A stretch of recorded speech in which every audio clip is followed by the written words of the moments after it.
በአውሮፓ መሃል ብዙ ሰዎች በካርታ ላይ እንኳን የማያውቋት ትንሽ ሀገር አለች። ከደቡብ እስከ ሰሜን በእግር በ5 ሰዓት ብቻ ማቋረጥ ይቻላል። የማራቶን ሯጭ 42 ኪሎ ሜትርን ሳይጨርስ ከሀገሪቱ ውጭ ሊወጣ ይችላል። ነገር ግን ይቺ ትንሽ ሀገር በሀብት ከዓለም ታላላቅ ሀገሮች ጋር ትወዳደራለች። በአንድ ሰው የሚደርሰው የኢኮኖሚ ገቢ ከዓለም ከፍተኛ ከሆኑት መካከል አንዱ ነው። የሀገሪቱ ሕዝብ ከአንዳንድ የዓለም ከተሞች አሊያም አንድ ወረዳ እንኳን ያነሰ ነው። ነገር ግን በየቀኑ በሺዎች የሚቆጠሩ ሰዎች ከጎረቤት ሀገሮች ድንበር አቋርጠው ወደዚች ሀገር ስራ ለመስራት ይገባሉ። ሌላ የሚያስገርመው ነገር ይቺ ሀገር የራሷ አየር ማረፊያ የላትም፣ የባህር ወደብም የላትም፣ ለረጅም ዓመታት ወታደራዊ ኃይልም የላትም። ነገር ግን ይህ ሁሉ ከዓለም በጣም ሀብታም ከሆኑ ሀገራት መካከል እንዳትሆን አላደረጋትም። በተቃራኒው የዓለም ታላላቅ ባንኮች፣ የቢሊዮነሮች ሀብት፣ እጅግ የላቁ ኢንዱስትሪዎችና የ300 ዓመት የንጉሳዊ ታሪክ ሁሉም በዚህ ትንሽ መሬት ውስጥ ተሰብስበዋል። ከዚህም የበለጠ የሚያስደንቀው ይቺ ሀገር እንደ ብዙዎች ሀገሮች በጦርነት አልተፈጠረችም፣ በአብዮትም አልተወለደችም። በገንዘብ ተገዝታ የተፈጠረች ሀገር ናት። ይቺ በብዙዎች ዘንድ ያልታወቀች ነገር ግን በዓለም የፋይናንስና የሀብት ካርታ ላይ ትልቅ ቦታ ያላት ሊክተንስታይን ናት። ዛሬ ከስዊዘርላንድ እና ከኦስትሪያ መካከል ወደምትገኘው የዓለም እጅግ ትንሿ ነገር ግን እጅግ ሚስጥራዊ ከሆኑ ሀገራት ወደ አንዱ አብረን እንጓዛለን። ሊክተንስታይን በመጠኗ ትንሽ ብትሆንም ያላት ቦታ ግን እጅግ ልዩ ነው። በምዕራብ በስዊዘርላንድ በምስራቅ ደግሞ በኦስትሪያ ተከባ ትገኛለች። ወደ ባህር የሚወስድ መንገድ የላትም። የራሷ አየር ማረፊያም የለም። ይህ ማለት ወደዚች ሀገር በቀጥታ መብረር አይቻልም። ወደ ሊክተንስታይን ለመድረስ አስቀድመው ወደ ስዊዘርላንድ ወይም ወደ ኦስትሪያ መግባት ይኖርቦታል። ከዚያም በመኪና በባቡር ወይም በአውቶቡስ ጉዞን ይቀጥላሉ። ለምሳሌ ከስዊዘርላንድ ዙሪክ ከተማ በመኪና በ1 ሰዓት ተኩል ውስጥ ድንበሯን መድረስ ይቻላል። የሀገሪቷ ስፋት 160 ካሬ ኪሎ ሜትር ብቻ ነው። ይህም ከብዙ የዓለም ከተሞች ያነሰ መሬት ነው። የህዝቧም ቁጥር በ10 ሺዎች ብቻ ይቆጠራል። ነገር ግን ይህ ትንሽ ህዝብ በዓለም ከፍተኛ የኑሮ ደረጃ ካላቸው ማህበረሰቦች መካከል ይገኛል። ይቺ ሀገር ከሩቅ ስትታይ የሚታዩት በበረዶ የተሸፈኑ ተራሮች፣ አረንጓዴ ሸለቆችና ንጹህ ወንዞች ናቸው። በብዙ ቦታዎች የሚታዩት የግጦሽ መሬቶችና የተሰማሩ ላሞች ሀገሪቱን እንደ ስዕል ያሳዩታል። ከተሞቿም ከፍተኛ የዓለም የፋይናንስ ማዕከላት እንደሚራመዱበት አይመስሉም። ሰማይ ጠቀስ ህንፃዎች የሏትም። ይልቁንም በጸጥታ የተሞሉ ንጹህ ጎዳናዎች፣ የታሪክ ህንፃዎችና የተዋቡ ቤቶች ያሉባቸው ትንንሽ መንደሮችን ያገኛሉ። የሀገሪቱ ዋና ከተማ ቫዱስ ስትባል 5500 ያህል ሰዎች ብቻ ይኖሩባታል። ይህን ስትሰሙ ከተማ ሳይሆን ትንሽ ወረዳ ሊመስላችሁ ይችላል። ግን በእነዚህ ጥቂት ጎዳናዎች ውስጥ የዓለም ታላላቅ የግል ባንኮች፣ የሀብት አስተዳደር ተቋማትና የቢሊዮኖች ንብረት የሚተዳደርባቸው ተቋማት ይገኛሉ። ከዚህ የበለጠ የሚያስደንቀው ግን ሌላ ነገር ነው። የሊክተንስታይን የቀን ህይወት ከሌሊቱ ፈጽሞ ይለያል። በየማለዳው ከ21000 በላይ ሰዎች ከስዊዘርላንድና ከኦስትሪያ ተነስተው ወደዚህ ሀገር ለመስራት ይገባሉ። ስራቸውን ከጨረሱ በኋላ ደግሞ ወደ የራሳቸው ሀገር ይመለሳሉ። ይህ ማለት በቀን የሊክተንስታይን ህዝብ በግማሽ ያህል ይጨምራል። ሌሊት ደግሞ እንደገና ወደ መደበኛ ቁጥሩ ይመለሳል። ይቺ ትንሽ ሀገር በመጠኗ ሳይሆን በምታመነጨው ኢኮኖሚና በምትስበው የሰው ኃይል የምትለካ መሆኑን ያሳያል። ነገር ግን የሁሉ ሀብትና ስልጣን እንዴት አገኘች? ከ300 ዓመታት በፊት በካርታ ላይ የሌለች ሀገር ዛሬ እንዴት ከዓለም ሀብታም ሀገሮች መካከል ልትመደብ ቻለች? የዚህንን ምላሽ ለማግኘት ወደ 300 ዓመታት ወደ ኋላ መመለስ ይኖርብናል።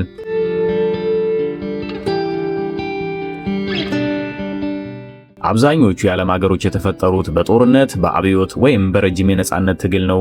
ህዝቦች ለዘመናት ተዋግተው መሬታቸውን አስመልሰውና ራሳቸውን አደራጅተው እንደ ሀገር ተመስርተዋል።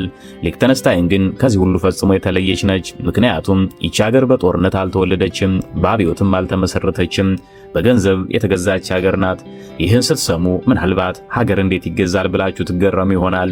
ነገር ግን ከ300 ዓመታት በፊት በአውሮፓ ይህ በእውነት ተፈጽሞ ነበር። በዚያን ዘመን በኦስትሪያ ይኖር የነበረ አንድ እጅግ ሀብታም መኳንንት ቤተሰብ ነበር። ይህ ቤተሰብ ገንዘብ አለው፣ መሬት አለው፣ ስልጣንም አለው። የጎደለው ግን አንድ ነገር ብቻ ነበር። በዚያን ጊዜ በአውሮፓ ከፍተኛ የፖለቲካ ኃይል የነበረው የሮማ ኤምፓየር ውስጥ ቀጥተኛ ተሳታፊ የመሆን መብት። ይህን ክብር ለማግኘት ግን አንድ ሁኔታ ነበረ። በንጉሠ ነገሥቱ ስር በቀጥታ የሚገዛ ግዛት ሊኖር ይገባ ነበር። ስለዚህ የሊክተንስታይን ቤተሰብ ሌሎች ሰዎች እንደሚያደርጉት ጦር አላዘጋጀም፣ መሬት ለመውረርም አልሄደም። ይልቁንም መሬት ገዛም። እንደ አውሮፓውያን አቆጣጠር በ1699 የሸለንበርግን ግዛት ገዛ። ከጥቂት ዓመታት በኋላ ደግሞ ባዱዝን ገዛ። ከዚያም ሁለቱን ግዛቶች በአንድ ላይ ለማዋሃድ ለሮማ ንጉሠ ነገሥት አቀረበም። ንጉሠ ነገሥቱም ቤተሰቡ ለኤምፓየሩ ታማኝ መሆኑን በመመልከት ጥያቄውን ተቀበለ። በ1719 እስከ ዛሬ ድረስ የማናውቃት የሊክተንስታይን መንግስት በይፋ ተመሰረተ። የዓለም ሀገሮችን ታሪክ ስንመለከት እንዲህ በገንዘብ ተገዝታ የተፈጠረች ሀገር ማግኘት እጅግ አስቸጋሪ ነው። ይህም ሊክተንስታይንን ከሌሎች ሀገሮች የምትለይበት ዋናው ምክንያት ነው። ከዚያ ጀምሮ ይህ ቤተሰብ ለብዙ ትውልዶች ሀገሪቱን ሲያስተዳድር ቆይቷል። ዛሬም ድረስ የንጉሳዊ ስርዓቷን ጠብቃ ከቀጠሉት ጥቂት የአውሮፓ ሀገሮች አንዷ ናት። በአውሮፓ አብዛኞቹ ንጉሳዊ ቤተሰቦች ዛሬ በዋነኝነት የባህልና የታሪክ ምልክት ሆነው ቀርተዋል። ንጉሶች አሉ፣ ቤተ መንግስቶች አሉ። ነገር ግን እውነተኛውን የፖለቲካ ስልጣን የሚይዙት ህዝብ የመረጣቸው መንግስታት ናቸው። ሊክተንስታይን ግን ከዚህ በጣም የተለየች ናት። እዚህ የንጉሱ ስልጣን በስነ ስርዓት ብቻ አይወሰንም። በሀገሪቱ ውስጥ ከሚገኙ የፖለቲካ ባለስልጣናት ሁሉ ከፍተኛውን ስልጣን ያለው ሰው ንጉሱ ነው። የአሁኑ የንጉሳዊ ቤተሰብ መሪ ልዑል ሃንስ አዳም ሁለተኛ በአውሮፓ ከሚገኙ እጅግ ሀብታም ነገስታት አንዱ ነው። የቤተሰቡ ሀብት በቢሊዮኖች የሚቆጠሩ ሲሆን የዚህ ሀብት ትልቁ ክፍል ከባንክና ከሀብት አስተዳደር ስራ የሚመጣ ነው። ነገር ግን ሀብት ብቻ አይደለም የሚያስደንቀው። የሀገሪቱ ህግ ለንጉሱ በሌሎች የአውሮፓ ነገስታት የማይገኝ ስልጣን ሰጥቶታል። ለምሳሌ ፓርላማው ያጸደቀውን ህግ እንዳይተገበር ሊያቆመው ይችላል። አስፈላጊ ሆኖ ካገኘው ፓርላማውን ሊበትነው ይችላል። መንግስትን ሊሰናበት ይችላል። እንዲሁም የዳኞች ሹመት ላይ ከፍተኛ ሚና አለው። በብዙ የአውሮፓ ሀገሮች ይህ አይነት ስልጣን ከዘመናት በፊት ተወግዷል። ሊክተንስታይን ግን እስከ ዛሬ ድረስ ይህን ስራ ጠብቃ ቆይታለች። ይህም ብዙ የፖለቲካ ተመራማሪዎች ሊክተንስታይንን በአውሮፓ ካሉት ልዩ የመንግስት ስርዓቶች መካከል እንዲያስቀምጧት አድርጓል። ከዚህም የሚያስደንቅ ሌላ ታሪክ አለ። ከጥቂት ዓመታት በፊት አንድ ሰው ሙሉ ሀገርን ለአንድ ቀን መከራየት ይችል ነበር። ይህ ምን ማለት ነው? አንድ ሰው ወይም ድርጅት የተወሰነ ክፍያ በመክፈል ሙሉ ሊክተንስታይንን ለአንድ ቀን ለልዩ ዝግጅት ሊከራይ ይችል ነበር። እንግዶቹን የሚቀበል የሙዚቃ ባንድ፣ በዋና ከተማዋ ልዩ አቀባበል፣ እንዲያውም በእንግዳው ስም የተዘጋጁ የመታሰቢያ ገንዘቦች ይታተሙ ነበር። ምንም እንኳን ይህ ፕሮግራም ለአጭር ጊዜ ብቻ የቆየ ቢሆንም ሊክተንስታይን ራሷን ለዓለም በልዩ መንገድ ማስተዋወቋን ያሳያል። ነገር ግን ይቺ ሀገር በንጉሳዊ ስርዓቷ ብቻ አልታወቀችም። ዓለም አቀፍ ዝናዋን ያመጣላት በእውነቱ ኢኮኖሚዋ ነው።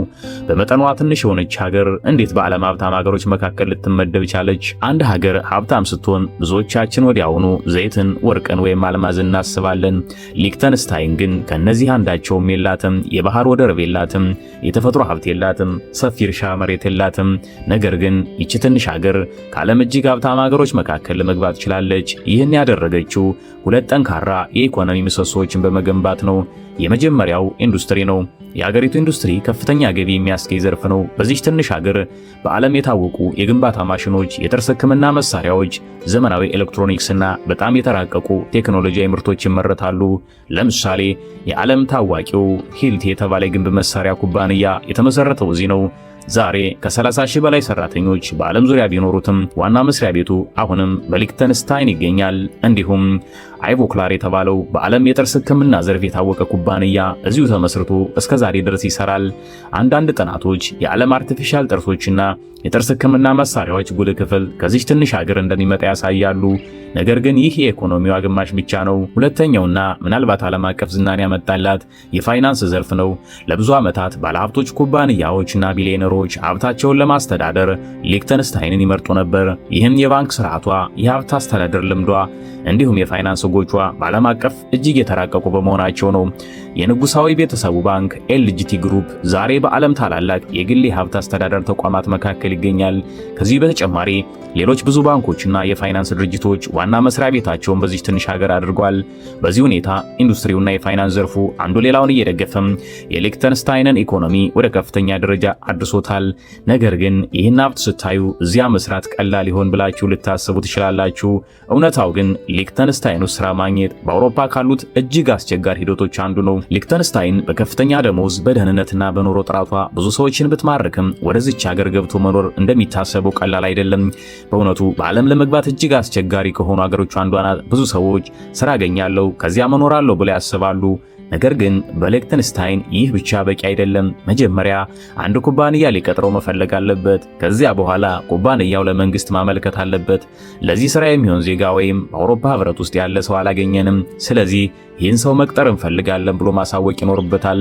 መንግስትም ይህን ጥያቄ በጥንቃቄ ይመረምራል። በመጀመሪያ የሊክተንስታይን ዜጎች ይመረጣሉ። እነሱ ካልተገኙ ቀጣዩ ዕድል ለአውሮፓ ህብረት ዜጎች ይሰጣል።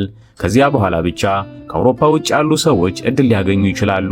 ይህ ማለት እንደ ኢትዮጵያ፣ ህንድ ወይም ሌሎች ከአውሮፓ ውጭ ካሉ ሀገሮች ለሚመጡ ሰዎች የሥራ ፈቃድ ማግኘት እጅግ ፈታኝ መሆኑን ነው። ስራው ከተፈቀደ በኋላም ሂደቱ ያበቃም የሥራ ውል፣ የመኖሪያ ቤት ማረጋገጫ፣ ፓስፖርት እና ሌሎች የግል ሰነዶች ማቅረብ ይጠበቃል። ከሁሉም በላይ የጤና መድን ግዴታ አለ። በሊክተንስታይን የጤና መድን የሌለው ሰው የመኖሪያ ፈቃድ ማግኘት አይችልም። አንድ ሰው ስራ አግኝቶ ለብዙ ዓመታት ከኖረም ዜግነት ማግኘት አሁንም ቀላል አይሆንም።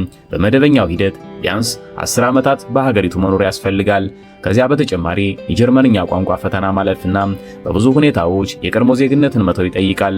እነዚህ ጥብቅ ህጎች ሊክተንስታይንን የህዝቧን ቁጥር፣ የኑሮ ጥራትና የማህበራዊ ስርዓቷን በጥንቃቄ ለመጠበቅ እንደምትፈልግ ያሳያሉ። ነገር ግን ስራ አግኝቶ ወደዚህ መግባት ቢቻልም ሌላ ትልቅ ፈተና ይጠብቃል። ሊክተንስታይን በዓለም ከፍተኛ የኑሮ ወጪ ካላቸው አገሮች መካከል አንዷ ናት። ከዚህ በፊት ስለ ሀገሪቱ ሀብት፣ ስለ ከፍተኛ ደሞዝና ስለ ስራ ዕድሎች ተመልክተናል። ነገር ግን ከፍተኛ ደሞዝ ያለበት ቦታ ከፍተኛ የኑሮ ወጪም ይኖረዋል። ሊክተንስታይንም ከዚህ ህግ የተለየች አይደለችም። በእውነቱ በዓለም በጣም ውድ ከሆኑ ሀገሮች አንዷ ናት። በዋና ከተማዋ ቫዶስ አንድ መኝታ ቤት ያለው አፓርታማ በወር $1600 በላይ ሊጀምር ይችላል። ትልቅ ቤት ከፈለጉ ዋጋው ከዚያም በላይ ይጨምራል። ምግብም ርካሽ አይደለም። በየቀኑ የሚገዙት ወተት፣ ዳቦ፣ አትክልት፣ ስጋና ሌሎች የመሰረታዊ ፍጆታ ዕቃዎች ከአጎራባች ሀገሮች እንደ አውስትሪያ ወይም ጀርመን የበለጠ ውድ ናቸው። ስለዚህ ብዙ የሊክተንስታይን ነዋሪዎች ሳምንታዊ ግብይታቸውን ድንበር አቋርጠው በስዊዘርላንድ ወይም በኦስትሪያ ማድረግን ይመርጣሉ። በዚህ መንገድ የዕለት ተዕለት ወጪያቸውን ይቀንሳሉ። የመጓጓዣ ስርዓቱ በጣም የተደራጀ ነው።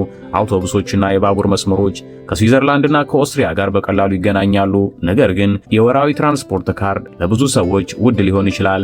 በራስዎ መኪና ከተጠቀሙ የነዳጅ፣ የኢንሹራንስና የማቆሚያ ወጪዎችም በየወሩ ተጨማሪ ክፍያ ይጨምራሉ።